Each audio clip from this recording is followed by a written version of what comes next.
വിദ്യാലയങ്ങൾ തുറക്കുന്നതിന് മുന്നോടിയായി വിപുലമായ സുരക്ഷാ സംവിധാനങ്ങൾ ഒരുക്കി തിരൂർ ജനമൈത്രി പോലീസ്. സ്കൂൾ വാഹനങ്ങൾ കൈകാര്യം ചെയ്യുന്ന ജീവനക്കാരെ ഉൾപ്പെടുത്തി ശില്പശാലയും സംഘടിപ്പിച്ചു. സ്കൂൾ വാഹനങ്ങൾ ഓടിക്കുന്ന ഡ്രൈവർമാർ, സ്കൂൾ വാഹനത്തിന്റെ ചാർജ് വഹിക്കുന്ന അധ്യാപകർ, ആയമാർ, PTA ഭാരവാഹികൾ എന്നിവരെ ഉൾപ്പെടുത്തിയാണ് തിരൂർ പോലീസ് ശില്പശാല സംഘടിപ്പിച്ചത്.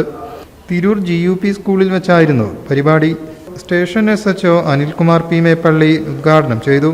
വരും ദിവസങ്ങളിൽ വിദ്യാലയങ്ങളുടെ പരിസരങ്ങളിൽ ശക്തമായ പരിശോധനകൾ നടത്തുമെന്ന് അദ്ദേഹം പറഞ്ഞു.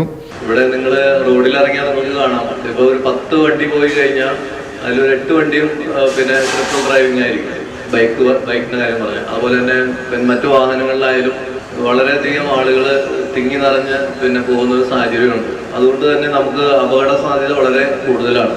അപ്പൊ ഞാൻ ഇവിടെ ഇരിക്കുന്ന ആദ്യമായിട്ട് പറയാനുള്ള സ്കൂളിലെ മാനേജ്മെന്റിനോട് എനിക്ക് പറയാനുള്ള ഒരു കാര്യം, ഇപ്പോൾ നിങ്ങൾ പത്രം മുഖാന്തരം അല്ലെങ്കിൽ മാധ്യമങ്ങൾ മുഖാന്തരം നിങ്ങൾ അറിഞ്ഞിട്ടുണ്ടാവും. ഇപ്പം അതില് സ്കൂൾ ഡ്രൈവർമാര്, അതായത് സ്കൂൾ ബസ്സിലെ ജീവനക്കാര് എത്രത്തോളം എക്സ്പീരിയൻസ്ഡ് ആയിട്ടുള്ള ആളുകൾ ആവണം എന്നുള്ളൊരു നിർദ്ദേശം ഗവൺമെന്റ് വെച്ചിട്ടുണ്ട്. മിനിമം 10 വർഷത്തെ ഡ്രൈവിംഗ് പരിചയവും അതുപോലെ തന്നെ മറ്റു കേസുകളിലൊന്നും ഉൾപ്പെട്ടിട്ടില്ല എന്നുള്ള PCC പോലീസ് ക്ലിയറൻസ് സർട്ടിഫിക്കറ്റ് ഉള്ള ആളുകളെ മാത്രമാണ് ഇതുപോലെയുള്ള വാഹനങ്ങൾ ഓടിക്കാൻ ചുമതലപ്പെടുത്തേണ്ടത് എന്നുള്ള ഒരു നിർദ്ദേശം ഗവൺമെന്റ് പ്രഖ്യാപിച്ചു കഴിഞ്ഞിട്ടുണ്ട്.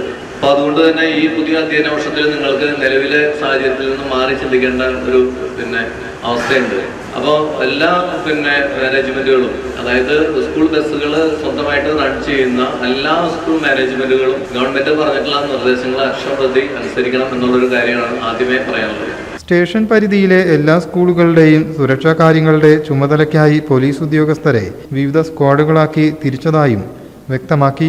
തിരൂർ പോലീസ് സ്റ്റേഷൻ സബ് ഇൻസ്പെക്ടർമാരായ Vishakh K. Jayan, school protection group nodal ഓഫീസറായ നസീർ തിരൂർക്കാട്, പോലീസ് ഉദ്യോഗസ്ഥനായ വിജേഷ്, അധ്യാപകനായ KS നൻസാർ എന്നിവർ സംസാരിച്ചു.